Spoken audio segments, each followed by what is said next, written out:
ഉച്ചമയക്കം കഴിഞ്ഞ് ഒരു ചായയൊക്കെ കുടിച്ച് അങ്ങനെ സുഖമായി വീട്ടിൽ ചായ ഇരിക്കുന്ന ഒരു സമയത്താണ് നമ്മളിവിടെ ഒന്നിച്ച് കൂടി. അതിൻ്റെതായ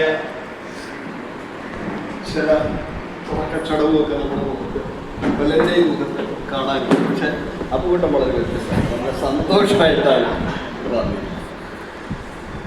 അപ്പോൾ നമ്മുടെ വിഷയം പുതിയ വിദ്യാഭ്യാസ നയം സമൂഹത്തിന്റെ പിന്നോട്ടുള്ള യാത്ര എന്നതാണ്.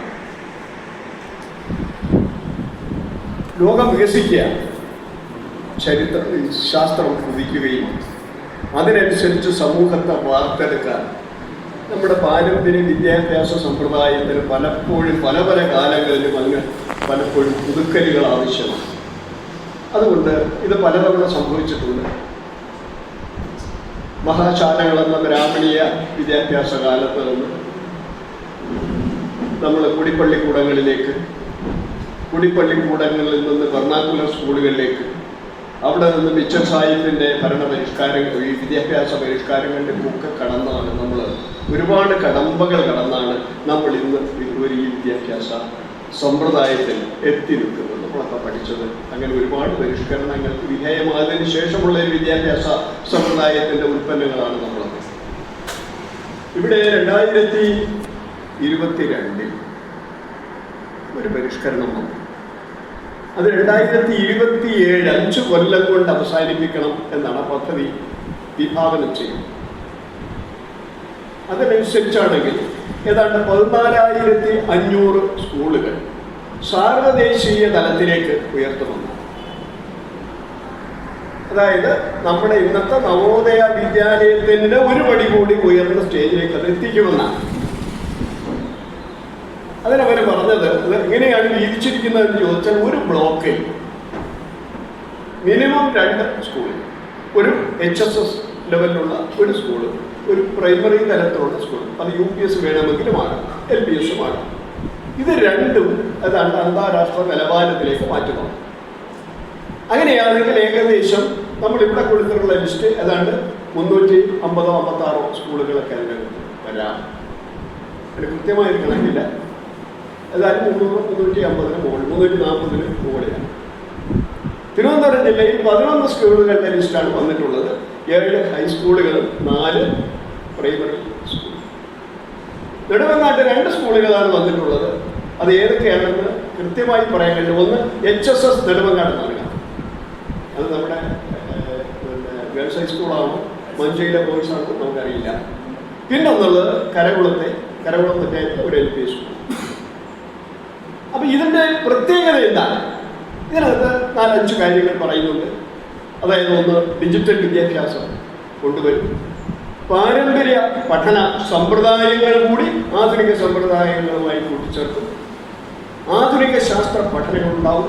നൈപുണ്യ വികസനം, 4-5 കാര്യങ്ങളുണ്ടാവും. നമുക്കിത് കാണുമ്പോൾ നമുക്ക് വളരെ ഭംഗിയായി തോന്നും. അതായത് എന്താണ് ഈ കനകച്ചെറുക്കിലടച്ച കാളകൂടം ആണ് ഈ സാധനം. ഇതിനകത്ത് വളരെ ബോധപൂർവ്വം ഒളിച്ചു വെച്ചിരിക്കുന്ന 1-2 കാര്യങ്ങളെക്കുറിച്ച് മാത്രമേ ഞാൻ പറയൂ. ഒന്ന്, പഠന മാധ്യമത്തെക്കുറിച്ച് ഇവർ പറയുന്നു. ഏത് ഭാഷയിൽ നിങ്ങൾ പഠിക്കണം? അത് ഹിന്ദിയിൽ പഠിക്കണോ, അത് സംസ്കൃതത്തിൽ പഠിക്കണോ, അതോ ഇംഗ്ലീഷിൽ പഠിക്കണോ, മാതൃഭാഷയിൽ പഠിക്കണോ എന്നുള്ള വിവരം അങ്ങനത്തെ കിട്ടിയില്ല. ഇവിടെ കിട്ടിയ വിവരം ശരിയാണോ എങ്കിൽ ഇത് പ്രധാനമായും 2 ഭാഷകളാണ് ഉദ്ദേശിക്കുന്നത്. ഒന്ന് ഹിന്ദിയും, രണ്ടാമത്തെ സംസ്കൃതവും, വേണമെങ്കിൽ ഇംഗ്ലീഷും. അതിനകത്ത് മാതൃഭാഷ വിദ്യാഭ്യാസത്തിന് അവർ പ്രാധാന്യം കൊടുക്കുന്നു. ഇത് തരുന്ന അപകടമല്ല. ഇത് ലോകത്ത് നമ്മൾ ഏകദേശം യൂണിവേഴ്സിറ്റികളുടെ ഗ്രേഡിന് 256ാമത്തെ ഗ്രേഡിലാണ് ഇന്ത്യയിലെ ഏറ്റവും വലിയ സർവകലാശാലകൾ. JNU ഒക്കെ നിൽക്കുന്നത് 255-56.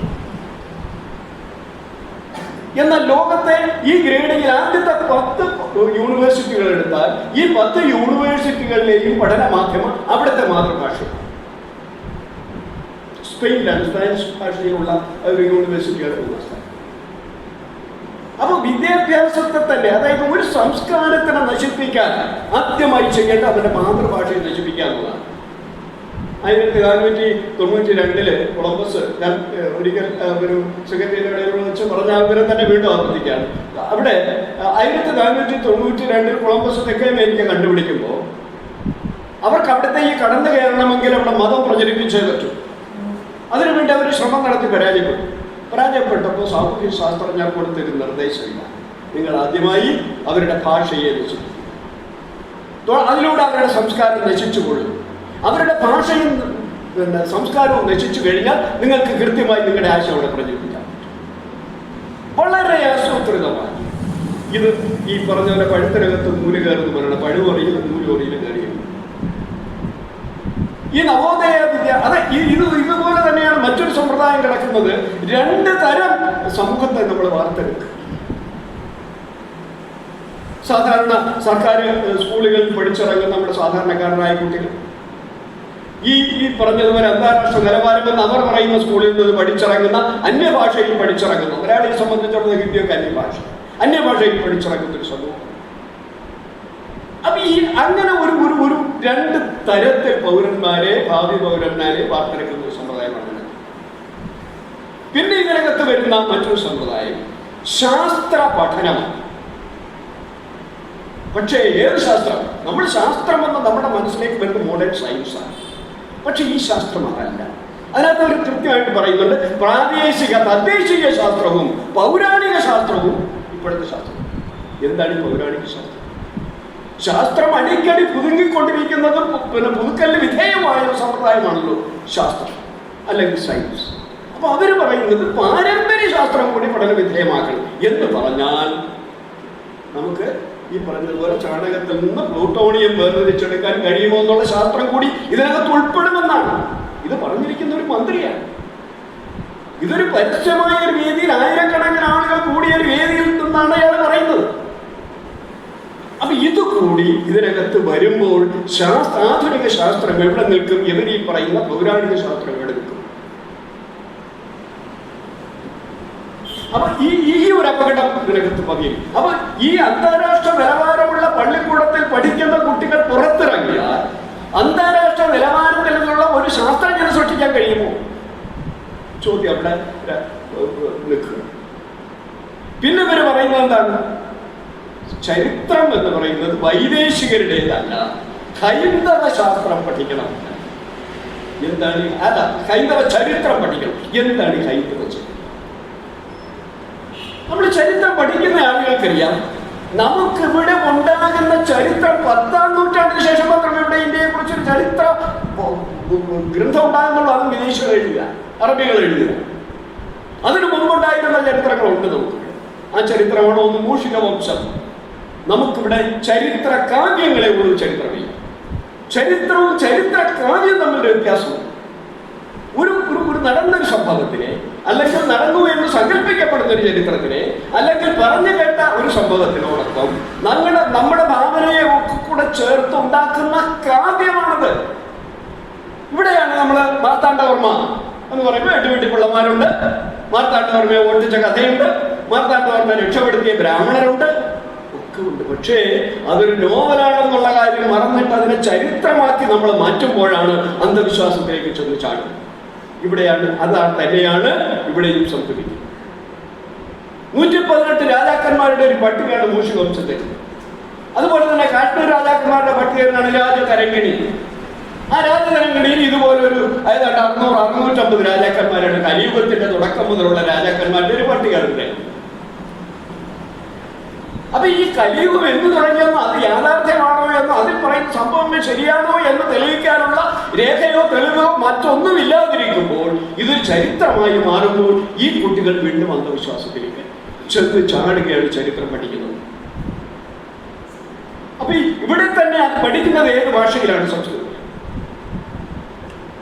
ശേഷിയില്ല ഭടജനങ്ങൾ ധരിച്ചിടാകട്ടെ സംസ്കൃതം ഭാഷയായി പറയാമെങ്കിൽ ചില ദൂഷണം വരുമെങ്കിലും ഒന്ന് കുഞ്ചൻ നമ്പ്യാർ 18ാം നൂറ്റാണ്ടിൽ പറഞ്ഞത് ഇവിടെ മലയാളത്തിന് പ്രസക്തി ഇല്ലാതിരുന്നൊരു കാലഘട്ടമില്ല.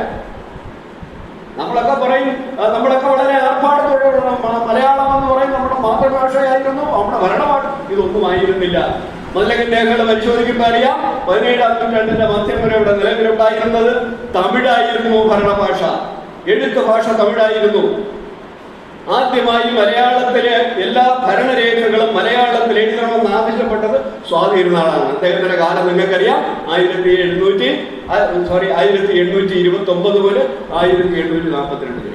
ഈ കാലഘട്ടത്തിൽ ഒരു ഉത്തരവിറക്കുന്നു, ഇവിടുത്തെ ഉത്തരവുകളെല്ലാം മലയാളത്തിലേക്ക് വരണം. അതുവരെ ഇവിടുത്തെ ഭരണഭാഷ എന്ന് പറയുന്നത് തമിഴായിരുന്നു.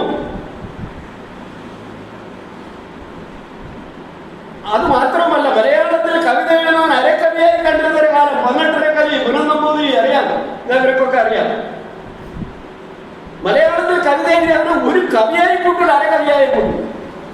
അപ്പൊ ആ യുഗത്തിൽ അവിടെയാണ് ഈ ചോദ്യം, സമൂഹത്തിന്റെ പിന്നോട്ടുള്ള യാത്രയിലേക്ക് നമ്മൾ എത്തുന്നത്. സംസ്കൃതം അത് ദേവഭാഷയും മനുഷ്യഭാഷയല്ല, ദേവഭാഷ. നമ്മുടെ ദൈവങ്ങൾക്ക് അതിന് കുഴപ്പമുണ്ട്. കാര്യം സംസ്കൃതം പറഞ്ഞാൽ മാത്രമേ ദൈവങ്ങൾക്ക് മനസ്സിലാവില്ല. മലയാളം പറഞ്ഞാൽ മനസ്സിലാകാത്ത ദൈവങ്ങളാണ് നമ്മൾ കോൺക്രീറ്റ് സൗഹൃദത്തിനകത്ത് ഇരുത്തിയിരിക്കും. അപ്പൊ അതിലേക്കാണ് നമ്മുടെ പിന്നോട്ട് പോക്കാണ്. ലോകത്ത് മാതൃഭാഷയെ സംരക്ഷിക്കുക എന്ന് പറയുന്നത് UN ഒരു പ്രോജക്റ്റായി അംഗീകരിക്കുമ്പോഴാണ് നമ്മൾ ഈ പിന്നോട്ട് പോക്കിലേക്ക് സംസ്കൃതം എന്ന് പറയുന്ന മൃതഭാഷയെ ഒരിക്കൽ പോലും ഏതെങ്കിലും ഒരു സമൂഹം എവിടെയെങ്കിലും സംസ്കൃതം സംസാരിച്ചു തരുന്നതായി എവിടെയെങ്കിലും കേൾക്കുന്നുണ്ടോ? ഇന്ത്യ ചരിത്ര പരിശോധനയിലെങ്കിലുമില്ല. സംസ്കൃതം എന്ന് പറയുന്നത് സംസ്കരിച്ചെടുത്ത ഭാഷയാണ്. അതിനകത്തുണ്ട് പ്രാകൃതത്തിനെ സംസ്കരിച്ചെടുത്തതാണ്. മലയാളത്തിലെ മണിപ്രവാളം പോലെ തമിഴിലെ ചെന്തമിഴ് പോലെ സംസ്കരിച്ചെടുത്തൊരു ഭാഷയാണ്. ആ ഭാഷയാണ് നമ്മുടെ മാധ്യമമായി കൊണ്ടുവരാൻ, പഠന മാധ്യമമായി കൊണ്ടുവരാനുള്ള ഒരു കൂർശിത ശ്രമം ഇതിനകത്ത് കൂടി നടന്നു. ഞാൻ ചരിത്രത്തെ കുറിച്ച് നേരത്തെ തന്നെ പറഞ്ഞു. കേരള ചരിത്രം നമ്മൾ പഠിക്കാൻ പോകുന്നത് കേരളോത്പത്തിയാണ്. പരശുരാമൻ കോടായി എറിഞ്ഞ് കേരളം ഉണ്ടാക്കിയ കഥയായിരിക്കും ഇനി ചരിത്രത്തിലേക്ക് വരിക. കാരണം പൗരാണിക ചരിത്രം, ഹിന്ദുവിന്റെ ചരിത്രം, ഹിന്ദു എഴുതി വെച്ച ചരിത്രം, ഹിന്ദുവിൻ്റെതായ ചരിത്രം, ഈ ചരിത്രമാണ് നമ്മൾ ഇനി. അവിടെയാണ് പരശുരാമൻ കോടായി എറിഞ്ഞ കന്യാകുമാരി എന്ന് ഗവർണറെ കാണോ അതോ ഗവർണറെ കാണോ കന്യാകുമാരി എന്നുള്ള തർക്കം തീർന്നിട്ടില്ല. അതവിടെ നിൽക്കട്ടെ. അത് മാത്രമല്ല, ചൂർപ്പാരകം ഒരു പേരുണ്ട്. ചൂർപ്പാരകം എന്ന് പറഞ്ഞാൽ മുറമെന്നാണ്. ചൂർപ്പം, മുറം. ഈ മുറമാണ് അറിഞ്ഞത് എന്നാ പറയുന്നുണ്ട്. ഇവിടെ ഗോവയുടെ കഥ അതാണ്. ശൂർപ്പമറിഞ്ഞു, അതുകൊണ്ട് ശൂർപ്പാരകം എന്നാണ് പേര് എന്ന്. അപ്പൊ ഇത്തരത്തിലുള്ള കെട്ടുകഥകളെ അപ്പൊ ഈ കെട്ടുകഥയും സത്യം തമ്മിൽ തിരിച്ചറിയാൻ ഒരു എളുപ്പ വിദ്യയാണ്. എപ്പോഴും കെട്ടുകഥകൾക്ക് ഒന്നിലേറെ പാഠങ്ങളുണ്ടാകും. അപ്പൊ ഒരിടത്ത് മുറ എറിഞ്ഞു എന്ന് പറയും, വേറെടുത്ത് അതല്ല കോടായി എറിഞ്ഞു എന്ന് പറയും. ഒരാൾ പറയുന്നത് അങ്ങനെയല്ല, ഇവിടെ നമ്മുടെ കന്യാകുമാരിയിൽ നിന്ന് അങ്ങോട്ടാണ് എറിഞ്ഞത്, അതല്ല ഗോവർണറിൽ നിന്ന് തിരിച്ചോട്ട് എറിഞ്ഞത് എന്നുള്ള ഒരേ സംഭവം തന്നെ 3-4 വേർഷൻ ഉള്ളത് കൊണ്ട് തന്നെ കൃത്യമായി നമുക്കിത് പറയാം, ഇത് ഒരു മിത്താണ്. എവിടെയാണ് മിത്ത് രൂപപ്പെടുന്നത്? എന്താണ് മിത്ത്? മിത്ത് എന്ന് പറയുന്നത് നമുക്ക് ഉത്തരം കാണാൻ കഴിയാത്ത ഒരു സമസ്യയ്ക്ക് നമ്മൾ സ്വയം കണ്ടെത്തുന്ന ഒരു ഉത്തരമാണ്. ഇത് ഞാൻ കണ്ടെത്തുന്ന ഒരു ഉത്തരമായിരിക്കില്ല നിങ്ങൾ കണ്ടെത്തുന്നത്. നിങ്ങളുടെ സാഹചര്യങ്ങൾക്ക്, നിങ്ങളുടെ ചുറ്റുപാടുകൾക്ക്, നിങ്ങളുടെ മാനസികാവസ്ഥയ്ക്ക് അനുസരിച്ച് നിങ്ങളൊരു കഥ ഉണ്ടാക്കുന്നു. എൻ്റെ മാനസികാവസ്ഥ അനുസരിച്ച് ഞാൻ മറ്റൊരു കഥ ഉണ്ടാക്കുന്നു. സാറിൻ്റെ മാനസികാവസ്ഥയും സാഹചര്യം അനുസരിച്ച് അദ്ദേഹം ഒരു കഥ ഉണ്ടാക്കുന്നു. 3 കഥകളും ആളുകൾ പറഞ്ഞു 3, 4, 5, 6 കഥ ആയിരുന്നു. ഈ 4 കാക്കയെ ശബ്ദിച്ചു എന്ന് പറഞ്ഞൊരു കഥയുണ്ട്. നല്ല കേട്ടിട്ടുള്ള കഥയാണ്. 4 കാക്കയെ ശബ്ദിച്ചു. ഇവിടത്തെ ചെന്നപ്പോൾ ആള് പറഞ്ഞു ഇങ്ങനെയാണ്, 4 കാക്കയെ കൊല്ലത്ത്. അതെവിടെയാണ്? കൊല്ലത്താണ്. കൊല്ലത്തൊക്കെയാണ്, ചാത്തന്നൂരാണ്. ഇവിടെ തന്നെ ഇദ്ദേഹം അന്വേഷിച്ചു. അവിടെ ചെന്ന് 4ഇല്ല, അത് വെറുതെ പറഞ്ഞു 3 കാക്ക. അതിവിടെ ഇവിടെ 2 കിലോമീറ്റർ അപ്പുറം. ഇവിടെ നീ ആളെ ചെന്നു. അവിടെ ചെന്ന് പറഞ്ഞു 3 പറയുന്നത് വെറുതെ 2 ഉള്ളൂ. അതിവിടെ അല്ല, 4 കിലോമീറ്റർ അപ്പുറം. അയാൾ അവിടെ പോയി. അവിടെ ചെന്നപ്പോൾ അയാൾ പറഞ്ഞു 3 അല്ല 2. അതും അന്വേഷിച്ചു പോയി. അവിടെ ചെന്നപ്പോൾ 1 പറഞ്ഞു. ഒരു കാക്ക എന്നെ ചായടെ കണ്ടപ്പോൾ അയാൾ പറഞ്ഞു ശരിക്കും കാക്കയല്ല, കറുപ്പാണ് സാധിച്ചത്. അയാൾ ശ്രദ്ധിച്ചത് കറുപ്പുണ്ടായിരുന്നു. അത് കാക്കയാക്കി, 1 കാക്കയാക്കി, 2 കാക്കയാക്കി, 3 കാക്കയാക്കി. അപ്പൊ ഇതാണ് നമ്മൾ ഈ മിത്ത് പ്രചരിക്കുന്നത്. ഈ മിത്തുകളാണ് ഇനി ചരിത്രമായി വരാം. ഈ ചരിത്രമാണ് നമ്മൾ പഠിക്കുന്നത്. ഇതെങ്ങനെയാണ് ഒരു യുക്തിവാദത്തിൽ വിശ്വസിക്കുന്ന, അല്ലെങ്കിൽ യുക്തിവാദികളായ, അല്ലെങ്കിൽ യാഥാർത്ഥ്യത്തിൽ വിശ്വസിക്കുന്ന ഒരു സമൂഹത്തിന് ഉൾക്കൊള്ളാൻ കഴിയും? ഇനിയൊന്നുള്ളത് പുസ്തകങ്ങളെ സംബന്ധിച്ചാണ്. അത് വലിയ അപകടത്തിലേക്ക് പോകുന്ന മറ്റൊരു കാര്യമുണ്ട്. കാര്യം അത് കേരളത്തിന് ഏറ്റവും കൂടുതൽ പ്രത്യക്ഷത്തിൽ ബാധിക്കുന്ന ഒരു സംഭവമാണ് പുസ്തക പ്രസാധനത്തിൻ്റെ കാര്യം. അല്ല, ഒരു കാര്യം നമുക്കറിയാം, സാധാരണ ഈ എഴുതാനും വായിക്കാനും വിജ്ഞാനത്തിനെയൊക്കെ സ്നേഹിക്കുന്ന ആളുകൾ ഇന്ത്യ ഭരിച്ച കാലത്താണ്, അതിൻ്റെ പേരൊക്കെ നിങ്ങൾക്കറിയാം, എന്ന കാലത്താണ് നമുക്ക് ഈ ബുക്ക് പോസ്റ്റ് സമ്പ്രദായമുള്ള ഒരു പുസ്തകം നമുക്ക് അയക്കാൻ. പിന്നെ ഈ പറഞ്ഞ പോലെ 25 വയസ്സ് മുതൽ പുസ്തകം അയക്കാവുന്ന ഒരു സമ്പ്രദായം. അത് പാടെ എടുത്തു കളഞ്ഞു. 22 രൂപയ്ക്ക് അയക്കേണ്ടുന്ന പുസ്തകം ഇന്ന് അയക്കണം 65 രൂപ, 3 ഇരട്ടി. ആ സൗകര്യം എടുത്തു കളഞ്ഞു. അതുപോലെ കാലത്ത് വന്നതാണ്. അതുപോലെ തന്നെയാണ് പുസ്തക പ്രസാധന കാലത്ത് 14 ഭാഷകളാണ് നമ്മുടെ പ്രസാധനത്തിന്റെ കാര്യത്തിൽ കേന്ദ്ര സർക്കാർ അംഗീകരിച്ചുള്ള 14 ഭാഷകൾ. 14 ഭാഷകളിൽ എല്ലാ വർഷവും പുസ്തകങ്ങൾ ഇറങ്ങണമെന്നാണ്. കഴിഞ്ഞ 3-4 കൊല്ലങ്ങളായി സെൻട്രൽ ഗവൺമെന്റ് പബ്ലിക്കേഷനിൽ നിന്ന് മലയാളത്തിന്റെ പുസ്തകങ്ങൾ പുറത്തിറങ്ങാറില്ല. 2000 എൻ്റെ ഓർമ്മ ശരിയാണെങ്കിൽ 2021 ശേഷം സെൻട്രൽ ഗവൺമെന്റ് പബ്ലിക്കേഷൻ ഒരൊറ്റ പുസ്തകം പോലും മലയാളത്തിലില്ല. അത് പറഞ്ഞത് അത് നമ്മുടെ പ്രസ് റോഡിലാണ് സെൻട്രൽ ഗവൺമെന്റ് പബ്ലിക്കേഷൻ്റെ ഒരു ഷോറൂം ഉണ്ട്, അവിടെ ചെല്ലുന്നത്. ഏതായാലും മലയാളത്തിൽ പ്രിന്റ് ചെയ്താൽ ആ പുസ്തകം ആദ്യം വരേണ്ടത് കേരളത്തിലാണ്, അതിൽ ആദ്യം വരേണ്ടത് തിരുവനന്തപുരം. അതില്ല. മാത്രമല്ല ഈ അടുത്ത കാലത്ത് ഇത് പൂട്ടാൻ തീരുമാനിച്ചു. ഇങ്ങനൊരു സാധനമേ വേണ്ട എന്ന് തീരുമാനിച്ചു. അവർ റീജിയൻ മദ്രാസിലൊന്ന്, ബാംഗ്ലൂരൊന്ന്, തെക്കേ ഇന്ത്യ 2 അത് കഴിഞ്ഞ് വടക്കേ ഇന്ത്യയിൽ 4 മതി. ബാക്കിയുള്ള എല്ലാ ഷോറൂമുകളും പൂട്ടാനും പുസ്തകങ്ങൾ പ്രസിദ്ധീകരിക്കുന്നത് കുറയ്ക്കാൻ തീരുമാനിച്ചു. അതിന് തിരുവനന്തപുരത്ത് നിലനിൽക്കുന്ന കാരണം ശശി തരൂരിന്റെ അതിൻ്റെ ഒരു സന്ദർഭോചിതമായ ഇടപെടലാണ്. ആ നിരവധി ആളുകൾ, നിരവധി പുസ്തക വായനക്കാരും എഴുത്തുകാരും ഒക്കെ നിരന്തരമായി ഇദ്ദേഹത്തിൻ്റെ പിന്നെ വീട്ടിൽ ഓഫീസിൽ ചെന്ന് പരാതിപ്പെട്ടതിന് ശേഷം അദ്ദേഹം ഇടപെടൽ നടത്തിയതിനു ശേഷമാണ് തിരുവനന്തപുരത്തെ ആ പബ്ലിക്കേഷൻ്റെ വിഷയം ഇപ്പോഴും നിലനിൽക്കുന്നത് എന്നുള്ളത്. രണ്ടാമതിന് വരാൻ പോകുന്നത് അപ്പോൾ പ്രസാധകരെ ഇത് ബാധിച്ചു. അവർ പ്രസാധനം ചെയ്യാതായി, ആ പുസ്തകങ്ങൾ ലഭ്യമല്ലാതായി. അടുത്ത് വരാൻ പോകുന്ന ഒരു നിയമമാണ് ലൈബ്രറി നിയമം. ലൈബ്രറിക്ക് ഒരു പുത്തൻ നിയമം വരുന്നു. ആ നിയമം ഇതാണ്: അംഗീകൃത ലൈബ്രറികൾക്ക് സെൻട്രൽ ഗവൺമെന്റ് ഗ്രാന്റ് കൊടുക്കും. നല്ല കാര്യമില്ല.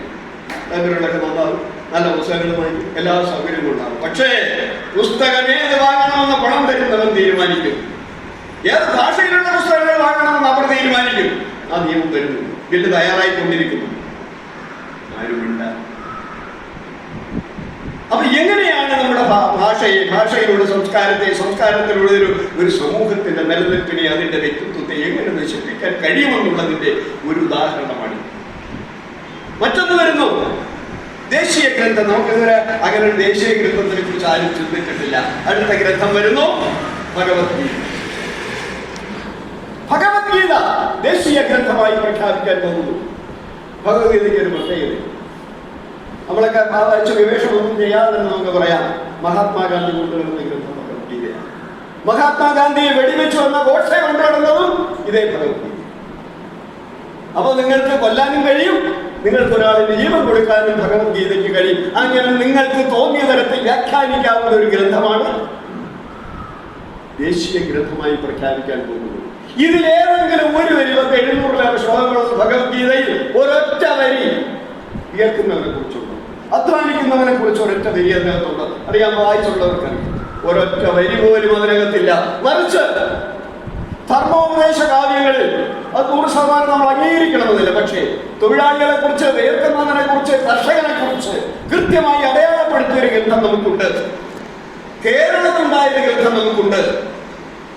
പക്ഷെ നമുക്കത് വേണ്ട. നമ്മൾ എന്ത് പറ്റി, കേരളത്തിൽ നിന്ന് ഒരു തെക്കൻ ജില്ലകൾ വിഭജിച്ചു പോയപ്പോൾ അത് അണ്ണാച്ചിയുടേതെന്ന് പറഞ്ഞ് മാറ്റിക്കൊടുത്തു നമ്മുടെ തിരുക്കുറളിനകത്ത് 10 ശ്ലോകങ്ങൾ കർഷകനെ കുറിച്ച്. അതിനകത്ത് ഒരു ജാതിയെ കുറിച്ച് പറയുന്നില്ല, കർഷകരെ കുറിച്ച് 10 കവിതകൾ. ഉഴുതുണ്ട് വാഴ്വാരെ വാഴ്വാർ, മറ്റും അവർ തൊഴുതുണ്ട് പിൻചെപ്പവർ എന്നാണ് അതിനകത്ത് ഒരു കവിത. ഉഴുതുണ്ട് വാഴ്വാരെ വാഴ്വാർ എന്ന ഉഴുതുണ്ടെന്നവനെ മഹാരാജാവ് പോലും തൊഴുതുണ്ടെന്ന അവസ്ഥയാണ് നിലവിലുള്ളത് എന്ന് കവി അതിനകത്ത് പറയുന്നു. അപ്പൊ ഉഴുതുണ്ടെന്നവനെ തൊഴുതുണ്ടെന്ന ചക്രവർത്തിമാരെ കുറിച്ച് പറയുന്നത് ഉൾക്കൊള്ളാൻ കഴിയും. കാരണം അതിനകത്ത് ഈ പറഞ്ഞതുപോലെ ഭഗവാനും ആത്മീയത ഈ ജന്മത്തിന് ശേഷമുള്ള പുനർജന്മത്തിനെ കുറിച്ചൊക്കെ പറയുന്നതും മാത്രമേ ആകാവൂ എന്നും അത് സവർണാധിപത്യത്തിന് അയക്കത്തുറപ്പിക്കുന്ന രീതിയിൽ പ്രയോഗിക്കാവുന്ന അവസ്ഥയിലുള്ള ഗ്രന്ഥമായ ഈ ഭഗവത്ഗീത മാത്രമേ നമുക്ക് ദേശീയ ഗ്രന്ഥമാക്കാവൂ എന്ന് ആർക്കൊക്കെയാണ് പിടിവാശി. ഈ ഭഗവത്ഗീത ഇതിനകത്ത് പറയുമ്പോൾ നമ്മൾ വേറെ മതം പറയുമ്പോ ഈ ഭഗവത്ഗീത വേണമെന്ന് ആവശ്യപ്പെടുന്നയാള് ആ മന്ത്രി ഹിന്ദു അല്ലെന്ന് ഇവിടുത്തെ ആഭ്യന്തരമന്ത്രി നമ്മുടെ അമിത്ഷാ, അദ്ദേഹം ജൈനമതക്കാരൻ.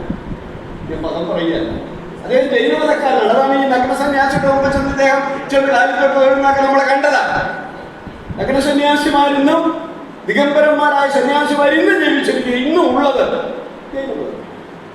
പക്ഷേ അദ്ദേഹമാണ് ഭഗവത്ഗീതയെ പ്രഖ്യാപിക്കാൻ പോകുന്നത്. കാരണം അതിലൂടെ രാമായണത്തിലൂടെ എങ്ങനെയാണ് രാമക്ഷേത്രം നിർമ്മിച്ചത്, അതിലൂടെ ഭഗവത്ഗീതയിലൂടെ ശ്രീകൃഷ്ണ ജന്മഭൂമിയിൽ മറ്റൊരു കാരണം രാമജന്മഭൂമിയുമായി ബന്ധപ്പെട്ട വിഷയം അവസാനിച്ചു.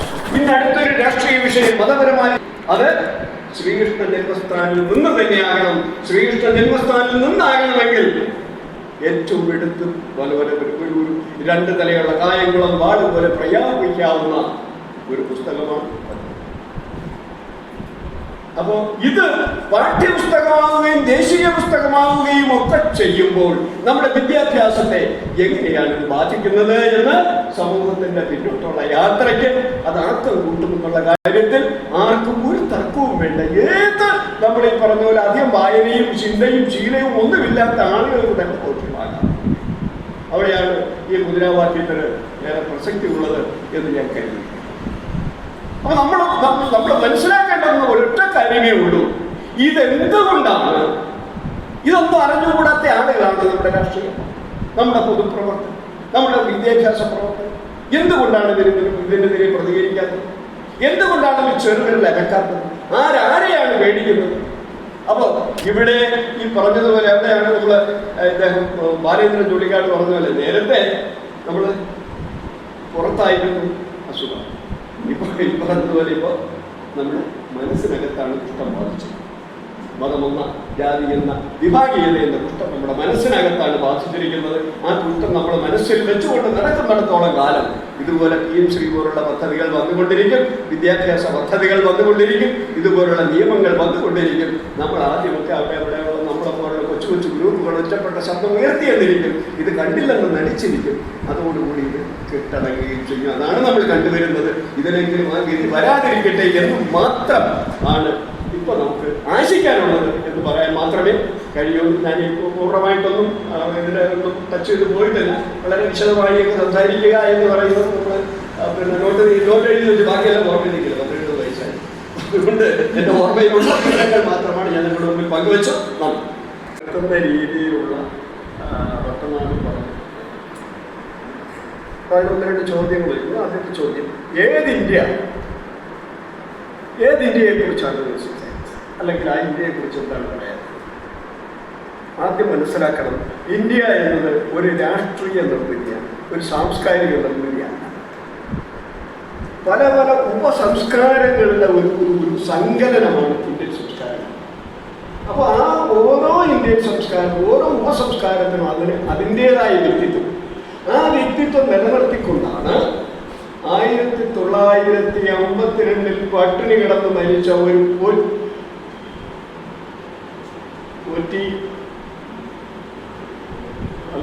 പറയാം, അദ്ദേഹം പട്ടിണി കിടന്ന് മരിച്ചതിന് ശേഷമാണ് ഭാഷാടിസ്ഥാനത്തിൽ ഒരു സംസ്കാരം നമുക്ക് രൂപം.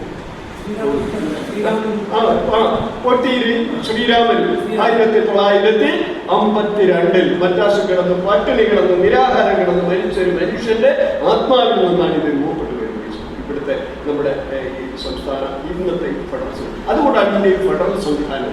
അപ്പൊ ഇന്ത്യ എന്ന് പറയുന്നത് ഒരു രാഷ്ട്രീയ നിർമ്മിതിയാണ്, അതൊരു സാംസ്കാരിക നിർമ്മിതിയല്ല എന്നുള്ളതാണ് അതിന് പറയാനുള്ള ഉത്തരം. ഇനി മറ്റൊരു കാര്യമുള്ളത്, നമ്മൾ ഇപ്പോൾ ഈ ഒളിച്ചു കടത്തുന്നത് അല്ല എന്ന് പറയുന്നിടത്താണ് എനിക്ക് അടുത്ത മറുപടി പറയാനുള്ളത്. ഉണ്ണിയെ കണ്ടാൽ അറിയാം ഊരിലെ പഞ്ഞ.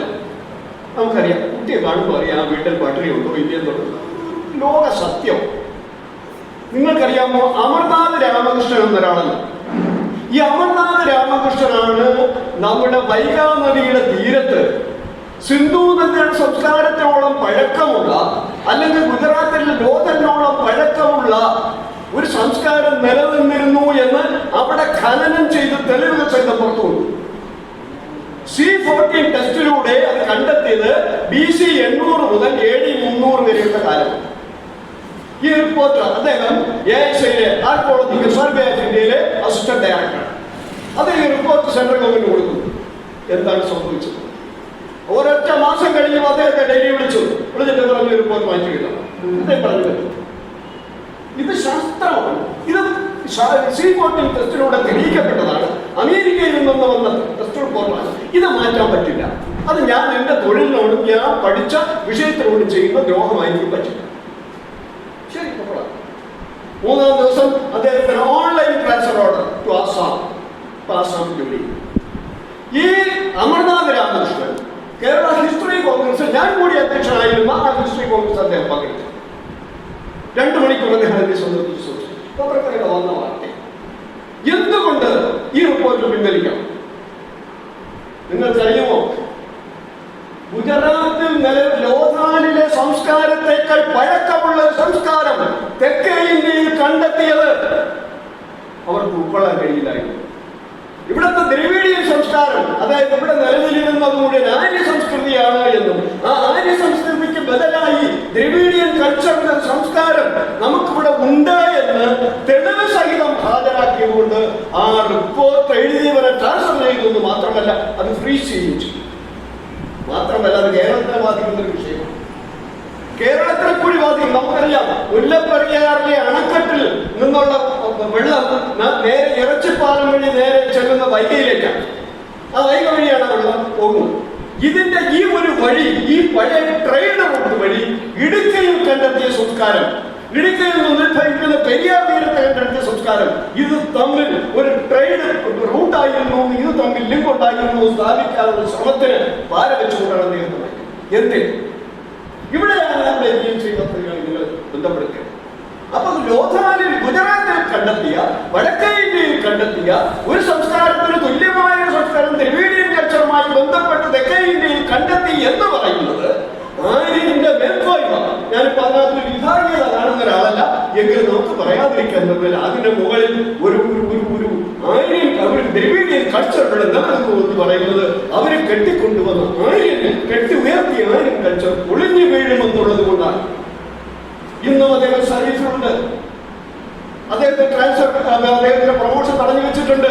ആസാമിൽ ജോലി ചെയ്യുന്നു അമർനാഥ് രാമകൃഷ്ണൻ. ആർക്കും വേണോ അദ്ദേഹത്തിന്റെ ഇന്റർനെറ്റിൽ നിങ്ങൾ കീഴടി അടിക്കും പാറ്റടിപ്പിച്ചു.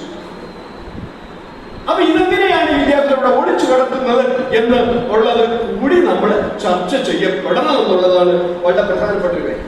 പിന്നെ ഭാഷയെ കുറിച്ച് പറഞ്ഞു. ഞാൻ എന്താണ് പറഞ്ഞത്? ഭാഷ പഠിക്കുന്നതിനെ കുറിച്ചാണ് അല്ല ഞാൻ പറഞ്ഞത്. മീഡിയം ഓഫ് ഇൻസ്ട്രക്ഷൻ, ഏത് ഭാഷയിലൂടെ നിങ്ങൾ പഠിക്കണം എന്നുള്ളതിനെ സംബന്ധിച്ച്, നിങ്ങൾ മാതൃഭാഷയിലൂടെ പഠിക്കണം എന്ന് പരിശുദ്ധർ പറയുമ്പോഴും എന്തുകൊണ്ട് ഇവർ അന്യഭാഷയിൽ പഠിക്കാനുള്ള ഒരു ശാഠ്യം കൊണ്ടുവരും? നിങ്ങൾ പറയാം. ഇടുന്ന ത്രിഭാഷാ പദ്ധതി അത് കേരളത്തിൽ, കർണാടകത്തിൽ, ആന്ധ്രയ്ക്ക് മാത്രമല്ല. എന്താ വടക്കേ ഇന്ത്യയിൽ പഠിക്കുന്ന തെക്കേ ഭാഷ ഇതാണ്. നമ്മുടെ ത്രിഭാഷാ പദ്ധതിയിൽ ഏതൊക്കെയാണ് പഠിക്കുന്നത് പറയട്ടെ. ത്രിഭാഷാ പദ്ധതിയിൽ വടക്കേ ഇന്ത്യക്കാരന്റെ പള്ളിക്കൂടത്തിൽ പഠിക്കുന്ന ഭാഷകൾ ഏതൊക്കെ ഉണ്ടോ? ഇല്ല, 2 ഭാഷകൾ പഠിക്കുന്നുള്ളൂ. ഇംഗ്ലീഷും അങ്ങനത്തെ മാതൃഭാഷ. ഹിന്ദി എന്ന് പറയുന്ന ഒരു ഭാഷ എല്ലാം നമ്മൾ മനസ്സിലാക്കണം. നല്ല ഹിന്ദി ഏതാണെന്ന് വെച്ചാൽ തർക്കത്തിലാണ്. അതുകൊണ്ടാണ് ദേശീയ ഭാഷ ഹിന്ദിയെ പ്രഖ്യാപിക്കാൻ അവർ ഇപ്പോഴും പഠിക്കുന്നത്.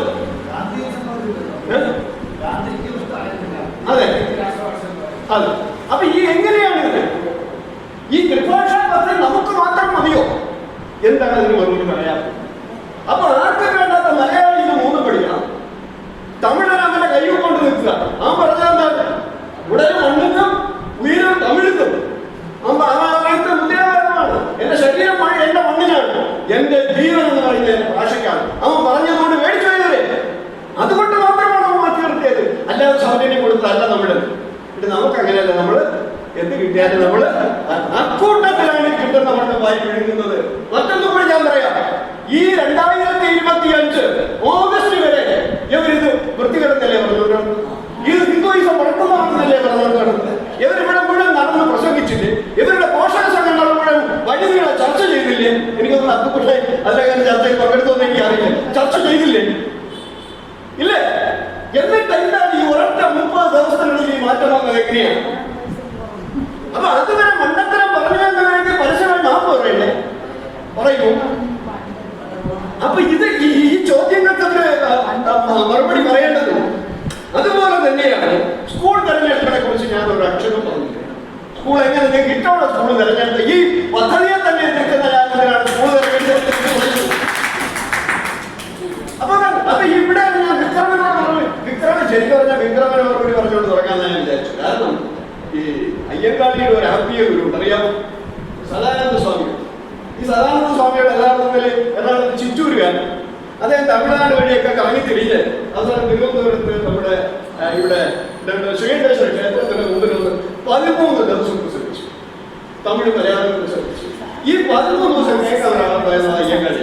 ഉടനെ അയ്യങ്കാളി വിളിച്ചു സംസാരിച്ചു. അന്ന് അയ്യങ്കാളി കേൾക്കുന്നതിന് ഒരൊറ്റ ഡയലോഗാണ് അദ്ദേഹം പറഞ്ഞത്.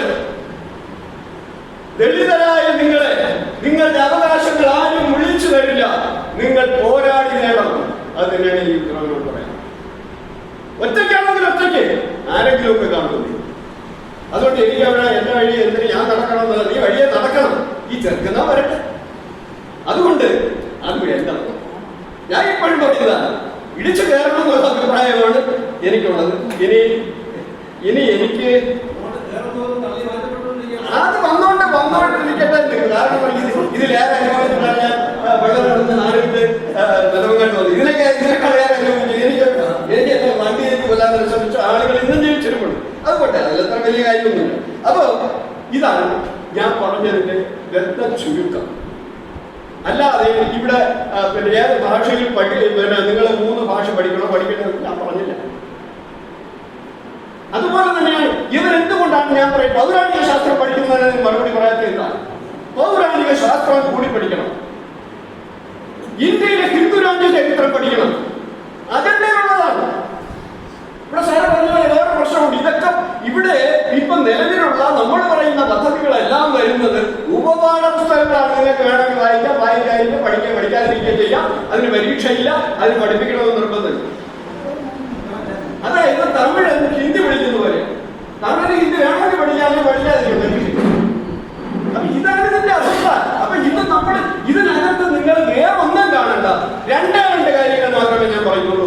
ഒന്ന്, ഈ കീഴടി എന്ന് പറയുന്നത് ഇന്റർനെറ്റ് കിട്ടും. നിങ്ങൾ അടിച്ചു നോക്കുക. ഇന്റർനെറ്റില് ഈ രാമകൃഷ്ണൻ എന്താണ് പറഞ്ഞിരിക്കുന്നത്, അമർനാഥ് രാമകൃഷ്ണൻ എന്താണ് പറഞ്ഞിരിക്കുന്നത്, ആ റിപ്പോർട്ടിൽ എന്ത് സംഭവിച്ചു. പക്ഷേ കേരള സർക്കാർ പോലെയല്ല വേണ്ടാന്ന് പറഞ്ഞാൽ തമിഴ്നാട് സർക്കാരിന്റെ എല്ലാ കാര്യങ്ങളും അംഗീകരിക്കുന്നുണ്ട്. പക്ഷെ അവർ ഒരു പരിപാടി അതിനുവേണ്ടി ഒരു സ്പെഷ്യൽ ടീമിനെ നിയമിച്ചു. ഇപ്പോൾ ഗവേഷണം നടത്തും ഒരു സ്പെഷ്യൽ ടീമിനെ. പക്ഷെ നമ്മൾ എന്ത് ചെയ്തു? നമ്മുടെ പെരിയാർ വാലി പദ്ധതി മണ്ണിനടിയില്ല. നമുക്കതിനോട് താല്പര്യമില്ല, നമുക്കത് വേണ്ടതാണ്. ഇതാണ് നടക്കുന്നത്. അപ്പൊ 2 കാര്യങ്ങൾക്ക് മറുപടി പറഞ്ഞാൽ മതി.